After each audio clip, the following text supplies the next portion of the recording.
Banyak banget orang yang berpikir bahwa belajar itu nggak asik.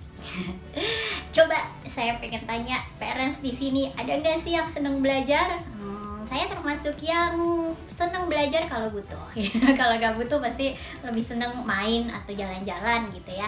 Nah, kira-kira anak-anak pun kayak gini. Nggak banyak anak yang benar-benar bisa menikmati proses belajar gitu. Nah, kenapa ya? Kenapa ya? Nah, banyak sih sebenarnya masalahnya ya.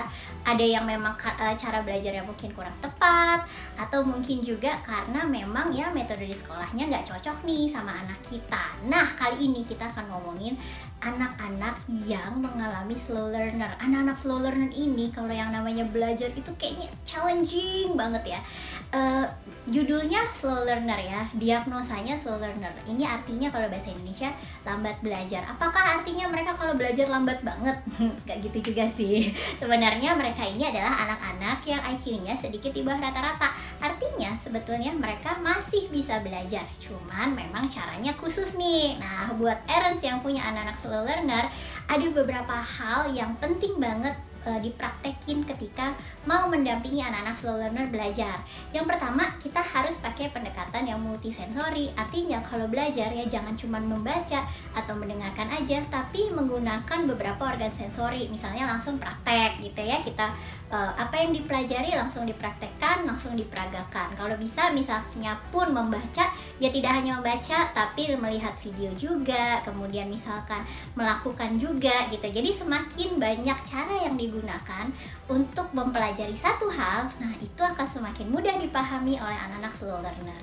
Terus yang kedua, kita harus breakdown ke parts yang kecil-kecil. Jadi kalau misalkan konsepnya terlalu besar atau terlalu abstrak, untuk anak-anak slow learner perlu kita sederhanakan ke cara-cara kecil yang lebih konkret gitu ya. Anak-anak slow learner tuh susah memahami konsep-konsep yang abstrak, yang membingungkan gitu ya. Kalau kita ngomongin gunung, dia belum pernah lihat gunung, itu susah tuh anak slow learner. Jadi kita perlu menunjukkan dengan sekonkret mungkin dan sesederhana mungkin.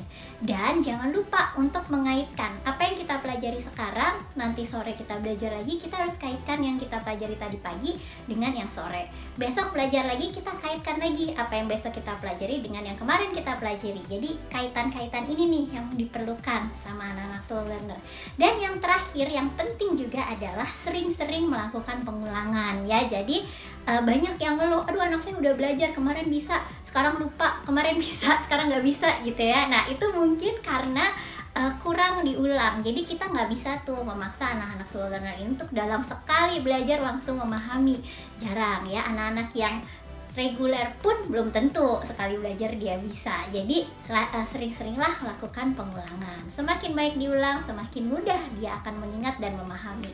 Oke parents, sekian dulu tips-tips khususnya untuk anak-anak slow learner. Kita akan bahas lagi anak-anak dengan kebutuhan khusus lainnya di video-video berikutnya. Bye!